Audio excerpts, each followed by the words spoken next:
Bonjour à toutes et à tous, j'espère que vous allez bien et que vous passez une agréable journée. On se retrouve comme d'habitude pour une petite vidéo sur le cinéma et aujourd'hui nous allons parler de la mini-série Le Jeu de la Dame. Oui, nous sommes en 2025 et je parle d'une mini-série sortie en 2020, mais il fallait que je parle de cette série assez époustouflante et qui est vraiment bien pour le coup. Comme d'habitude, cette vidéo va être séparée en 3 points distincts, donc pour commencer un résumé, ma critique et un petit point avenir et théorie pour clôturer cette vidéo. Je vous fais pas perdre plus de temps, c'est parti!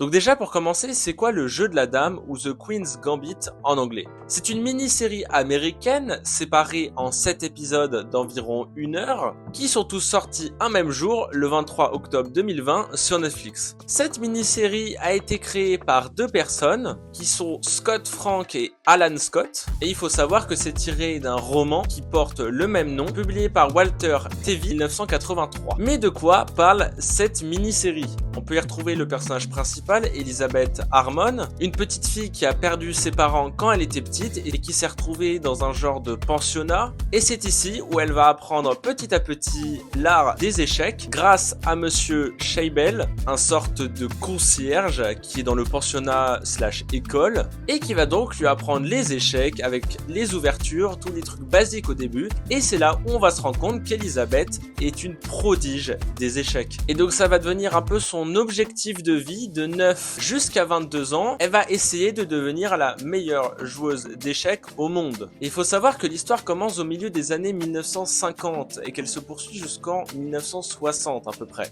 Et donc Elizabeth grandit, elle rencontre plusieurs personnes qui vont devenir après ses amies et comme beaucoup de ses connaissances, elle les rencontre en les battant aux échecs dans divers tournois, au début tournoi de sa ville, après tournoi de son état et après tournoi des États-Unis et au monde. Et au début, c'est un peu compliqué parce que dans le pensionnat où elle est, c'est aussi un orphelinat car je rappelle, elle a perdu ses parents dans un accident de voiture tout au début et elle est un peu coincée dans ces bâtiments et donc elle peut pas se rendre à des championnats. C'est pour ça qu'à un moment, elle va trouver une famille et quand la mère de cette nouvelle famille va se rendre compte qu'Elizabeth gagne beaucoup d'argent en gagnant des championnats, évidemment, elle va la laisser faire. Et c'est aussi à ce moment où Elizabeth va plonger dans une sorte de dépendance à la drogue et à l'alcool. Donc ça rajoute du peps, hein, évidemment, ça peut pas être toujours tout beau, hein, tout frais, tout cuit dans le bec, on va dire. Elizabeth va pas gagner tout le temps tous ses tournois et c'est pour ça qu'elle va se rapatrier sur l'alcool ou les choses où elle peut un peu noyer sa tristesse. Évidemment. Et elle arrive à un championnat du monde, donc avec les meilleurs joueurs d'échecs, qui sont bien connus, qui sont en Russie. Elle va donc se rendre à Moscou. Il faut bien se rappeler qu'on est dans les années 50 et une femme qui participe aux échecs,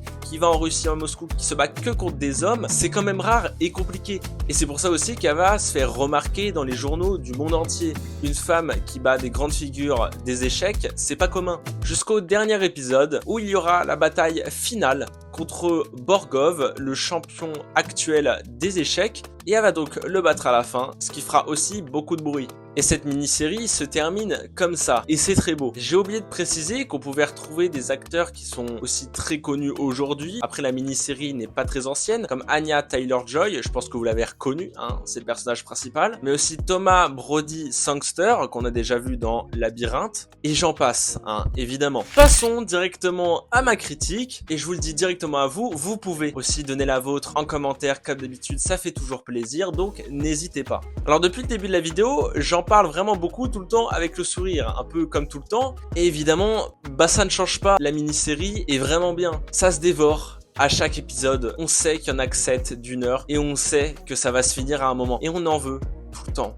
Tout le temps, ça ne s'arrête jamais. Donc si vous voulez regarder une série assez chill, après je pense que si vous avez cliqué sur la vidéo, c'est que vous l'avez déjà vu, bah c'est la bonne série. C'est exactement la série parfaite pour ça. et aussi en apprendre sur les échecs parce que ce qu'ils sont en train de dire, toutes les techniques de jeu, toutes les ouvertures, ce n'est pas du faux, hein, c'est totalement vrai. Il y a un petit point négatif, mais c'est vraiment pour chipoter et c'est vraiment à 3/4 aussi du positif, c'est que la mini-série, comme son nom l'indique, c'est trop petit. Il y en a trop peu, évidemment. C'est vraiment le seul point et comme j'ai dit, je chipote un maximum. C'est vraiment, s'ils nous donnaient 30 épisodes de plus comme ça, évidemment qu'on va les prendre, qu'on va les regarder, c'est parce que c'est vraiment bien. C'est bien joué, c'est bien réalisé, tout est bien fait. Au niveau de l'avenir, bah il y en aura pas, hein, c'est une mini-série, ça se one-shot un peu, même si c'est 1 heure chaque épisode à peu près, je dis bien, c'est une moyenne. Et pour un peu me contredire dans ma critique, ok, il y en a peut-être pas assez, mais sortir une suite, justement, ça casserait tout. Parce que s'ils font un petit truc de moins bien que la saison qu'il y a déjà actuellement, bah ça va se casser la gueule, évidemment. Donc s'arrêter là, c'est une très bonne idée. Et donc au niveau des théories, ça rejoint le côté avenir, c'est que il y en a pas, hein, évidemment. Mais peut-être que vous en avez, peut-être que vous pensez qu'il y aura une suite, même si rien ne le dit,